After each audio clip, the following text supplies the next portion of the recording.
One, A Star Wars Story, is a standalone anthology film which follows Jyn Erso and a bunch of other different outcasts and rebels, essentially, who go out and try to find the plans to the Death Star. And it highlights the history behind how the rebels got the Death Star plans to destroy in Episode 4 A New Hope. The one key thing to take away from this movie is that it is a standalone film. There is not going to be a sequel to it, despite what some people may say. It is not going to have a sequel, and it has some obvious ways of telling you in the movie why there's not going to be a sequel through simple character flaws and whatnot. This is a standalone film, and for the most part, I actually enjoyed it. So let's get into the nitty-gritty of what I really liked about this film. For one thing, the special effects and the VFX of the film make it good. It's a good film from just the technical aspects of it. Everything from most of the editing, I guess. Some of the writing is a little bit off, but it's still kind of okay. And the visual effects are really great. And for Gareth Edwards, this is the second time I've been impressed with some of his visual effects work. Seeing how, huge and gigantic the Empire has become at this point since Revenge of the Sith and before A New Hope. However, the problems I see with this film is with characters. The characters in this film are just a bit disposable. See, this is the problem this film has. While it does maintain a lot of aspects about a war film, there's one aspect that it completely skips over on, and that's character development. See, look at movies like Saving Private Ryan. You go on this whole journey and you learn bits and pieces about certain characters in the film. And when some of them die, you actually do feel like you've been with them on a journey. This movie doesn't have that, unfortunately. This is the one area where I would say that the movie needed to have a bit more development on. And that's kind of key to actually reeling in that emotional punch that this film almost had. There's a moment or two in this film where I felt like, I should be crying at this point, because there are certain characters who died who I actually grew attached to. They die, and I'm supposed to feel something really good, but there's just not enough character development in this film that I really could have used.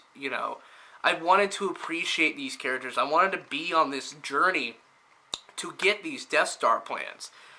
And unfortunately, the character development in this film is a bit weak. That being said, it is still an awesome time. Every sort of story detail in this film is pretty interesting. And did we really need this movie? No, but it does answer some questions that I did have about the original Star Wars. And it answers them pretty well, for the most part. And, I enjoyed it. I enjoyed it for what it's worth. However, there are some other details that I need to get off my chest that were a bit troublesome. There's one creature in this film where it's not really explained what the hell it is. And you'll see it in there. There's a scene about this, tentacle monster thing. It's pretty reminiscent to the Rathtar scene in Force Awakens, but it's not as long as that, obviously, but it does raises a lot of questions as to what the hell that thing is. Forrest Whitaker, I think, was a bit downplayed in this film. I wish there could have been a bit more Forrest Whitaker, and I wish that he didn't talk so funny. They make it apparent that, he has this breathing problem, and he has this, weird raspy voice. That's almost like, oh, you need to get out, you gotta do this. Honestly, do you expect me to sit through all of his scenes and not laugh at that? It's like if Darth Vader didn't have that really menacing sort of voice changer in his helmet. That would be kind of silly. Um, Aside from that, the characters, as I said before, there's no character arcs fully. And there's bits and pieces of character arcs, and you can understand where some of these guys come from in character motivation, even though it's a bit weak. I would have liked to have seen a bit more character development in the film. Jyn Erso, I wish she had a bit more emotion, but I can understand the argument that because she had spent a lot of her time, as a rebel, as a hardened criminal, I can understand the need for her to not show enough emotion. But there's just some things in the movie that begs the question. Like, I don't want to spoil it here, but there is certain scenes where I would say, isn't she supposed to be a bit more emotional to this? I don't know. And let's talk about Darth Vader. Darth Vader, as everyone has been pointing out, is probably the weakest link in this film. Or not really the weakest link, but like the sort of underplayed character in the entirety of the film, having only about 6 minutes of screen time. But when he's on screen, I actually felt like there was this morose and sort of hopelessness about it. And it's probably due to some of the music cues, but there is a really excellent, badass scene that Star Wars fans have been asking for years. And even though it's quick, even though it's a quick 2-minute scene, I'm actually kind of, happy with it. Now, granted, it could have been a bit more. I think Darth Vader could have had a bit more time in the film, but honestly, I'm glad they kind of downplayed it just a bit. Because honestly, if you had more time in the film dedicated to Darth Vader, it would seem that this was more of a Darth Vader movie than a Rogue One movie.